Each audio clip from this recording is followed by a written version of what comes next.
Continuando, próximo a falar é a fisioterapeuta mestre Clariane Beto, fisioterapeuta responsável pelo ambulatório de fisioterapia respiratória de esclerose lateral amiotrófica da Unifesp e especialista clínica em sono e home care da Philips Respironics. Ela vai falar sobre a fisioterapia respiratória na EMA.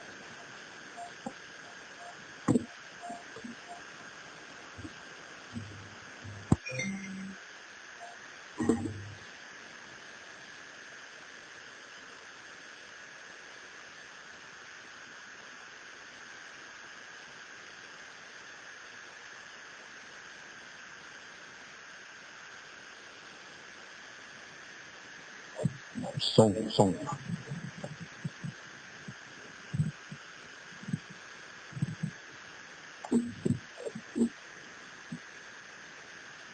Boa tarde, obrigada à comissão organizadora pelo convite. E antes de eu começar a minha aula, eu vou deixar um recadinho aqui que foi pedido pela Adriana Klein, que deu a aula, a terapeuta ocupacional, que deu a aula antes do almoço. Existe um trabalho feito pela Adriana, que está no seguinte site, que é www.todosporella.org.br. Quando vocês acessarem esse site, vocês vão entrar em Librela, e lá dentro de Librela tem um manual interativo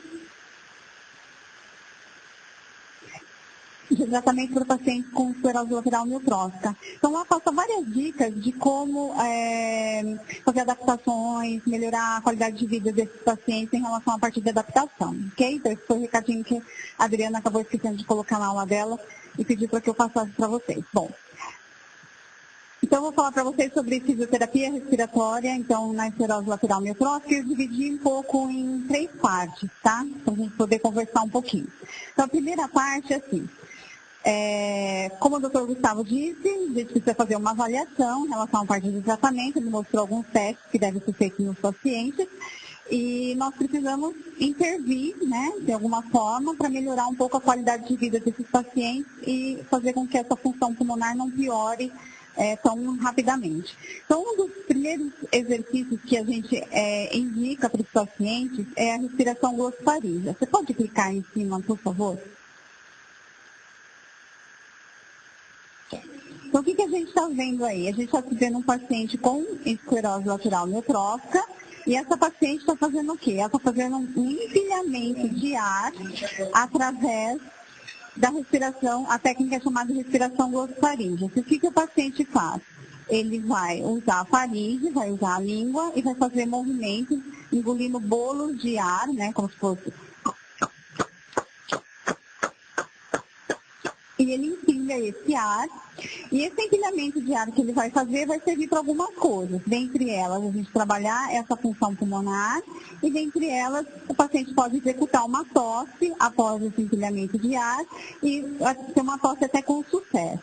Porém, a indicação da técnica, ela se restringe a pacientes que têm um comprometimento bulbar. Então, quando o paciente já está na fase bulbar da doença, ele não vai conseguir fazer a técnica, porque eu preciso engolir golpes de ar, preciso fechar minha glote, engolir novamente, fecha a glote, engulo, fecha a glote, engulo, fecha a glote, ok?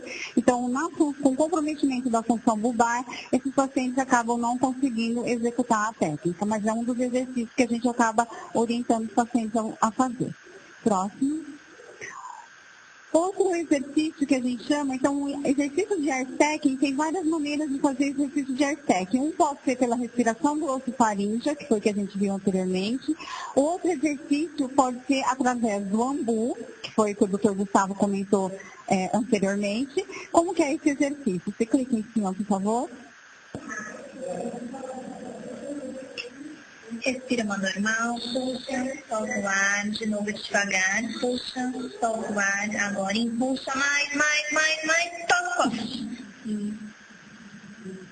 Aqui, esse slide primeiro... 240 litros por minuto.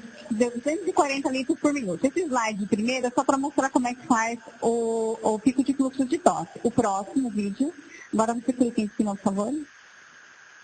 Puxa, segura, puxa, prende o ar.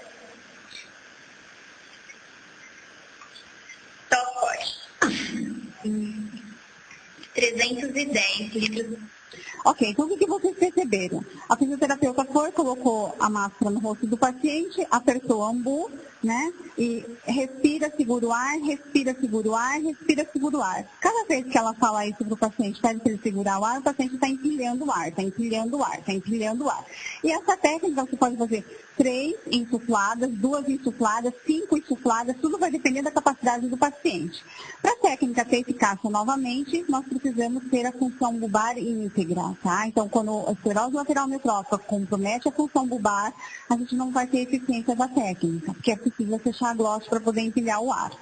Então, esse é outro exercício que a gente utiliza muito. E qual é o objetivo do exercício? Além da gente manter essa capacidade, né, tentar manter a capacidade pulmonar do paciente, o nosso objetivo aqui é, esse paciente pode, depois da técnica, eles geralmente conseguem falar um pouco mais alto, esses pacientes conseguem tossir após a técnica, né? Nós vamos ver o próximo vídeo, um paciente com uma tosse mais eficaz. O próximo, por favor. Clique em cima. Aqui é uma cuidadora.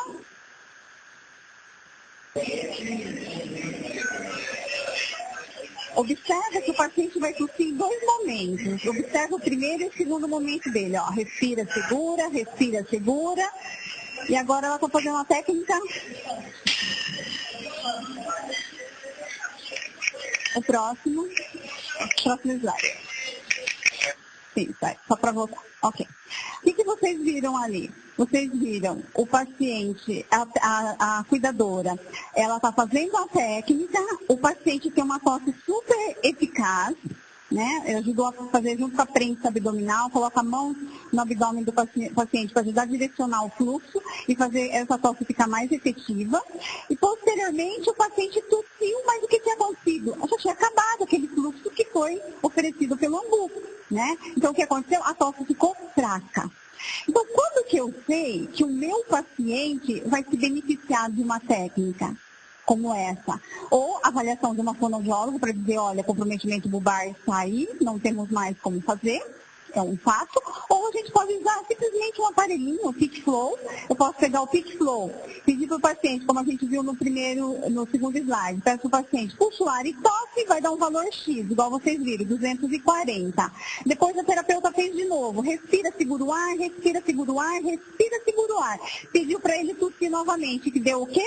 310 mais ou menos. Ou seja, ele armazenou 60 ml. Então, como tem uma diferença entre o pico de fluxo de tosse e o pico de fluxo de tosse com CIM, que é isso que a gente chama CIM, que é a capacidade de circulação máxima, a gente diz que a função bulbar está íntegra. O paciente vai se beneficiar da técnica, tá? Então, uma das maneiras, ou se você não tiver aparelho nenhum para fazer, é simples, faça igual essa cuidadora. Tosse e depois ela já não consegue. Não, na verdade não daria certo porque nesse caso o que faltou aqui foi o empilhamento de ar, né? Não é a disfunção bulbar desse paciente. A melhor maneira de avaliar mesmo é através do Peak Flow. A outra maneira da gente ajudar os nossos pacientes é o que o Dr. Gustavo comentou. O AirStacking, ele ajuda muito, o exercício com ambu ajuda muito a retirar a secreção dos pacientes, ajuda a expandir o pulmão. Mas existem algumas situações que a gente não vai conseguir fazer isso, né? O paciente está muito cansado, o paciente já não consegue ter tanta força para ajudar no exercício. Então, a gente pode usar a assistência mecânica tosse, que é feita através de uma máquina. Por favor, clica no vídeo. Então, ele está pedindo para o paciente tossir, é uma máquina que faz uma pressão positiva. Quando vocês verem ele apertando a máscara no rosto do paciente, ele está fazendo o quê? A pressão negativa.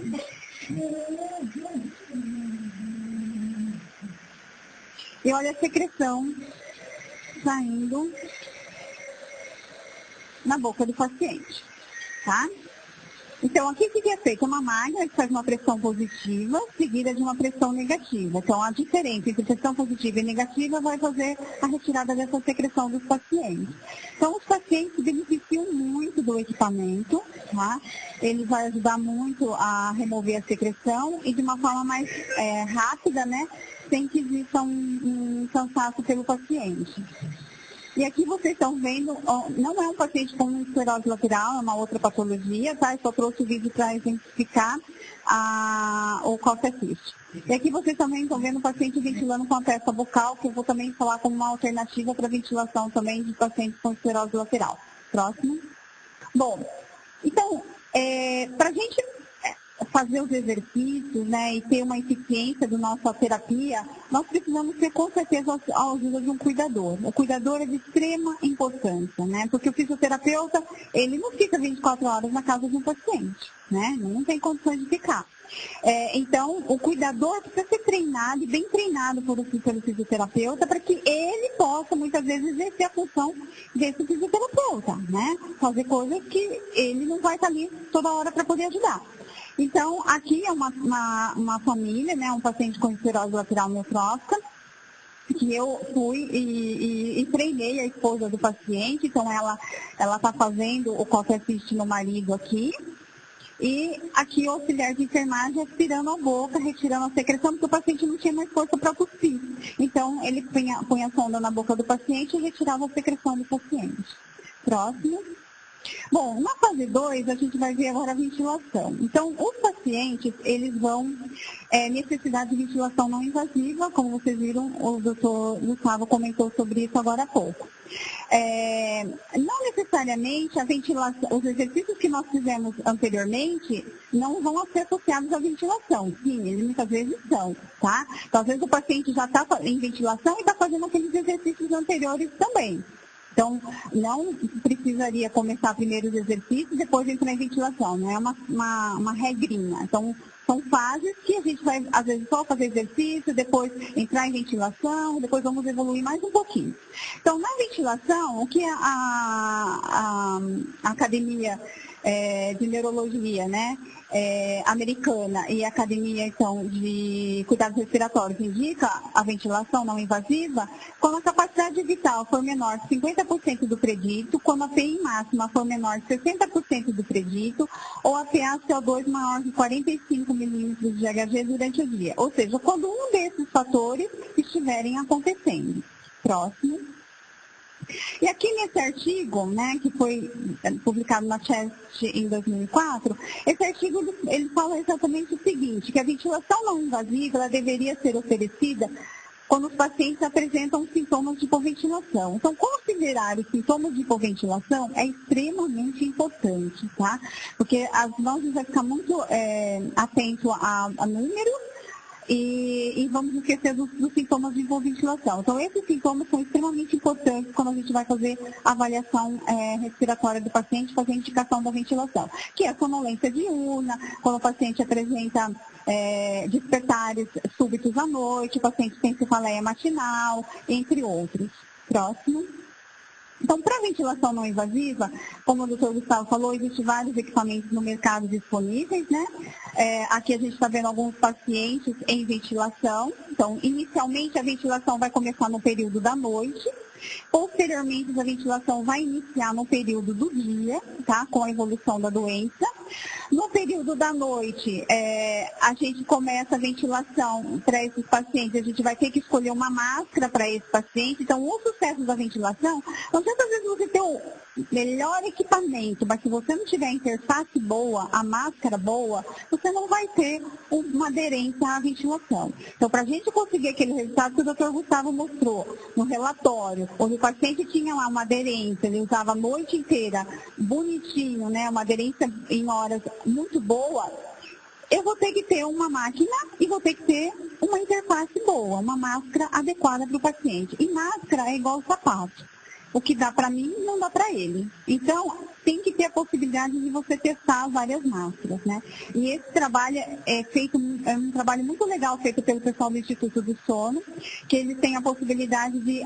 Muitas vezes a gente precisa de interfaces diferentes para os pacientes, para a gente poder fazer uma adaptação melhor, e eles têm uma disponibilidade grande assim, de poder nos ajudar em relação a isso. Eles conseguem, sempre na medida do possível, ajustar as nossas necessidades.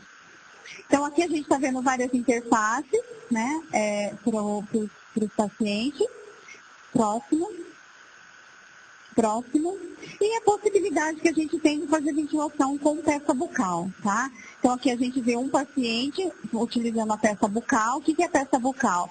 A peça bucal é simplesmente um caninho que vai ficar na boca do paciente e esse paciente vai respirar no ventilador, porque agora o ventilador tem que ser a volume. A gente não vai trabalhar com BiPAP. A gente vai trabalhar em equipamentos que ofereçam volume, porque a ventilação tem que ser a volume para a ventilação com peça bucal.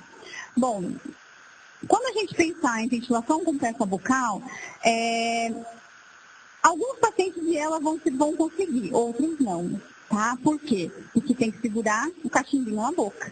E aí o paciente tem comprometimento de bulbar, e aí começa a ter comprometimento da boca. O bicular dos lábios não tem força, e aí ele não vai conseguir segurar, tá? Então, nem todos os pacientes de esclerose lateral amiotrófica vão conseguir utilizar uma peça bucal, mas ela já está disponível no mercado. Se as pessoas tiverem interesse e quiserem testar, é possível a gente fazer a utilização dela.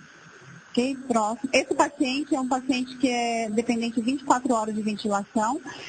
Na peça bucal, você não usa no período da noite, tá? Você usa a peça bucal somente durante o dia, porque de noite o paciente abre a boca e dorme, para dormir, né? E acaba dormindo, relaxando e abre a boca. Então, nesse caso, a gente precisa pôr uma máscara no paciente. Próximo. Bom, então, os pacientes vão ter uma evolução natural, né? Então, vai ter a fase dos exercícios, vai ter a fase da ventilação não invasiva e vai ter a fase que o paciente não vai mais suportar a ventilação não invasiva. Por quê? Porque a doença vai evoluir, né? É uma doença progressiva, essa evolução ela vai acontecer. Então, inicialmente, a ventilação, como eu disse, começa no período noturno, posteriormente ela vem para o período diurno e vai chegar um dado momento que esses pacientes não vão suportar ficar com máscaras e vão precisar fazer o quê? Uma traqueostomia, tá? Então, o que esse artigo fala? Esse artigo fala o seguinte, que a traqueostomia deve ser considerada em pacientes que tenham esclerose lateral amiotrófica quando a saturação for menor que 95%, mas, atenção, se eu não conseguir reverter essa saturação, exemplo, eu faço qualquer assist e não consigo reverter a saturação do paciente. Eu aumento os parâmetros da ventilação, não consigo reverter a saturação do paciente. Aí, nesse caso, você vai indicar uma traqueostomia para o paciente, tá? É uma das indicações, a traqueostomia na evolução da doença. Próximo. Então, aqui é um paciente, que quando o paciente é traqueostomizado, o que acaba acontecendo? A gente vai ter que ter N recursos na casa do paciente, além do que já existia. O paciente vai ser muitas vezes aspirado, mas existe a possibilidade, você pode clicar em cima, por favor? No vídeo, é um vídeo. Você tem a possibilidade de fazer o coffee de novo agora na traqueostomia. Respira. Isso. E toca com força. Isso. Muito bom. E onde ficou a secreção agora? A secreção ficou aqui, ó, nesse pedacinho aqui, tá bom? Próximo. A secreção ficou nesse pedacinho, ou seja, ficou no espaço morto. Eu vou precisar aspirar o meu paciente, como vocês viram, esse é um paciente de esclerose lateral amiotrófica. Como vocês viram nesse vídeo, não precisei aspirar o meu paciente. Então, não necessariamente, depois que você faz o coffee assist, você precisa aspirar o paciente. Algumas vezes, sim. Outras vezes, a secreção já vem para o espaço morto e você simplesmente tira o espaço morto, vai ali no banheiro, lava, coloca novamente e continua fazendo. E dessa forma, você tem uma possibilidade de você remover a secreção de uma forma muito mais efetiva e tem a possibilidade também de não ter que ficar passando sonda toda hora na traqueia do paciente, que isso traz um desconforto tremendo para o paciente. Bom, então, dessa forma, a gente acaba tendo uma solução aí, né, uma construção aí de uma terapia, né, de uma sequência de exercícios e de orientações que a gente vai ter que oferecer para esses pacientes e para seus cuidadores.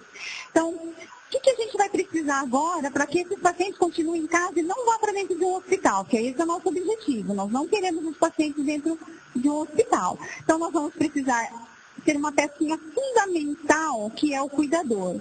Então, o cuidador é extremamente importante. Além desse cuidador, a equipe toda envolvida, né? Ou seja, físico, fono, terapeuta ocupacional, nutricionista, a equipe toda, médico. Vamos precisar ter uma casa, lógico, uma casa, não precisa ter uma casa como essa. Nós precisamos ter uma casa que ofereça condições para receber esse paciente, para manter esse paciente.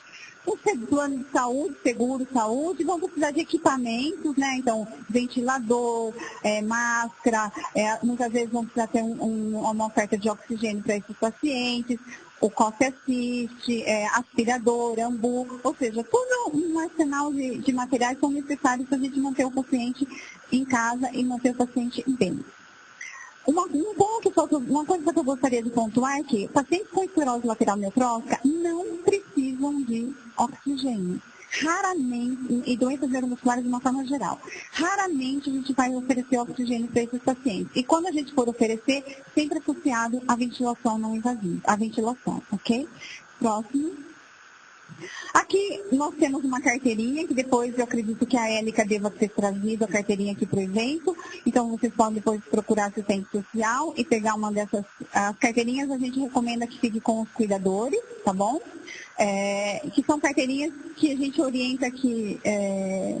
O próximo, por favor. Que esse paciente tem o que é uma falência ventilatória, alguns cuidados que se deve ter, ou seja, não administrar oxigênio no paciente, sem fazer a ventilação, para que se o paciente der entrada a um hospital, que ele possa mostrar essa carteirinha para a equipe médica. Próximo. Aqui eu gostaria só, se vocês quisessem copiar esse endereço eletrônico aqui, ó.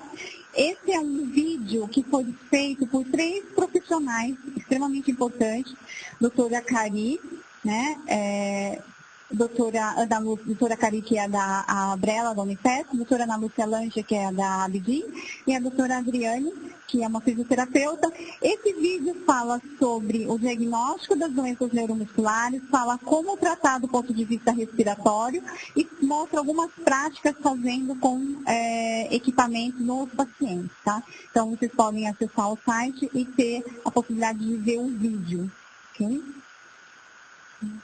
Próximo. E é isso. Obrigada.